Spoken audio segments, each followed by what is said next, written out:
We are creatures of rhythm. Our lives are governed by the gentle, predictable cycle of day and night, the steady march of the seasons. Our world spins on its axis, giving us the sunrise and the sunset. It orbits its star, giving us the cycle of a year.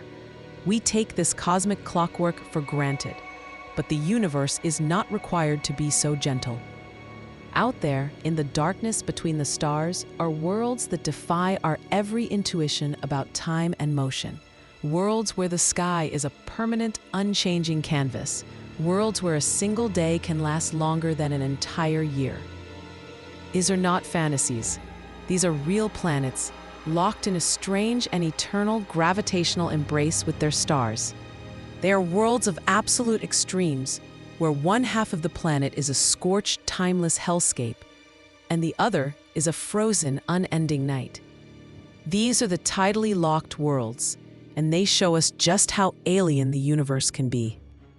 Imagine a planet orbiting incredibly close to its star, a small, red dwarf perhaps. The star's immense gravity pulls on the planet, creating a tidal bulge, just as our moon pulls on the Earth's oceans. Over millions of years, this constant gravitational tug-of-war acts as a brake, slowing down the planet's rotation until it stops. Not a complete stop, but a perfect, synchronized stop. The planet's rotation period becomes exactly equal to its orbital period. It spins on its axis exactly once for every single trip it makes around its star. This is tidal lock-in. The same process has already happened to our own moon, which is why it always shows the same face to the Earth. But when it happens to a planet, the consequences are far more extreme. The result is a world with one side, the day side, perpetually facing its sun.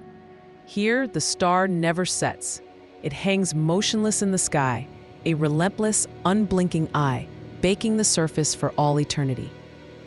The other side, the night side, is forever turned away from the star, plunged into a darkness that has never known a dawn. It is a realm of absolute cold and unending night. On such a world, the very concept of a day as we know it ceases to exist. A solar day, the time it takes for the sun to return to the same position in the sky, is infinite. But what about a year? A year is the time it takes to complete one orbit. On many of these worlds, especially those orbiting close to red dwarf stars, the year can be incredibly short, a matter of weeks or even days. This leads to the ultimate paradox, a world where a year is a fleeting event, while a day is an eternity. A place where you can celebrate hundreds of birthdays in the span of a single, unending afternoon. Our own solar system has a prime example of this temporal weirdness. Mercury, the planet closest to the Sun, is not fully tidally locked, but is trapped in a strange 3-to-2 spin-orbit resonance. It rotates on its axis 3 times for every 2 orbits it completes around the Sun. This creates a bizarre and confusing timeline. A year on Mercury, 1 trip around the Sun, takes about 88 Earth days. But a single solar day on Mercury, from one sunrise to the next, takes 176 Earth days.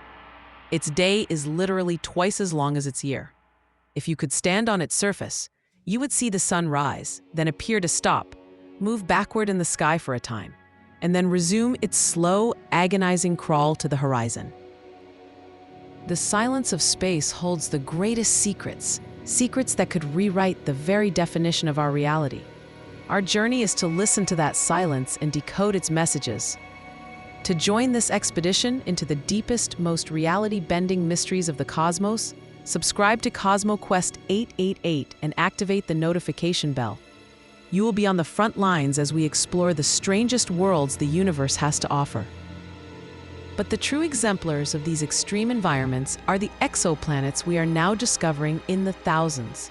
Many of the first Earth-sized planets found in the habitable zones of other stars orbit red dwarfs. Because red dwarfs are much cooler than our Sun, a planet must orbit incredibly close to them to be warm enough for liquid water. This proximity makes tidal locking almost inevitable. This means that many of the most common habitable planets in our galaxy might be these strange two-faced worlds. The environment on such a planet would be a battle of extremes.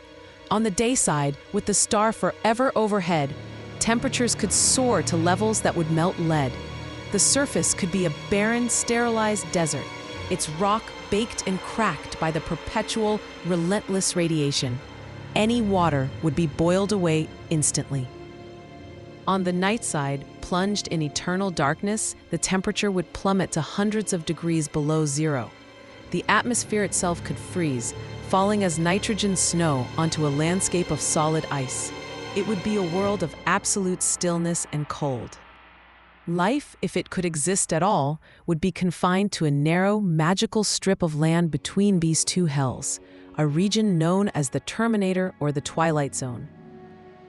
This is the line of perpetual sunrise or perpetual sunset.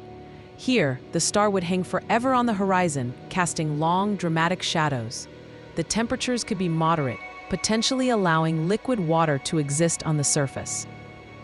Life in the Twilight Zone would be unlike anything on Earth.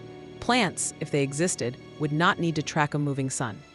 They could grow in one direction, forever optimized to capture the faint red light from the horizon. Winds on these planets could be the most violent in the universe. The extreme temperature difference between the hot day side and the cold night side would create a permanent global weather pattern. Hurricane-force winds would constantly howl from the day side to the night side as the hot air rises and the cold air rushes in to take its place. Living on the Terminator would mean enduring a perpetual, planet-girdling storm. And what would the sky look like from the Twilight Zone? The view would be static and spectacular. On one side of the sky, the red glow of the day side would be a permanent feature. On the other, the profound, star-filled darkness of the night side. The star itself would be a huge, red, unmoving orb forever pinned to the horizon. These worlds challenge our very definition of what makes a planet habitable. They force us to imagine forms of life that could adapt to conditions that we would find utterly alien. Perhaps life could exist underground, shielded from the radiation and the winds. Or perhaps, in the eternal night side, life could huddle around geothermal vents on the floor of a frozen ocean, a world lit only by the glow of its own volcanic heart. The discovery of these tidally locked worlds is a profound lesson in cosmic diversity. It shows us that the comfortable, rhythmic environment we enjoy on Earth is not the rule, but a rare and precious exception. The universe is filled with worlds that are far stranger than we ever imagined. Worlds that operate on different timelines under different rules. They are worlds of fire and ice, of eternal day and endless night, forever locked in a gravitational stare with their parent stars. They are a testament to the fact that the universe is not obligated to make sense to us. Its physics creates a zoo of cosmic oddities, and we are just beginning to peek inside the cages. The gentle ticking of our earthly clocks is a lullaby, a rare comfort in a cosmos filled with far more extreme and timeless realities.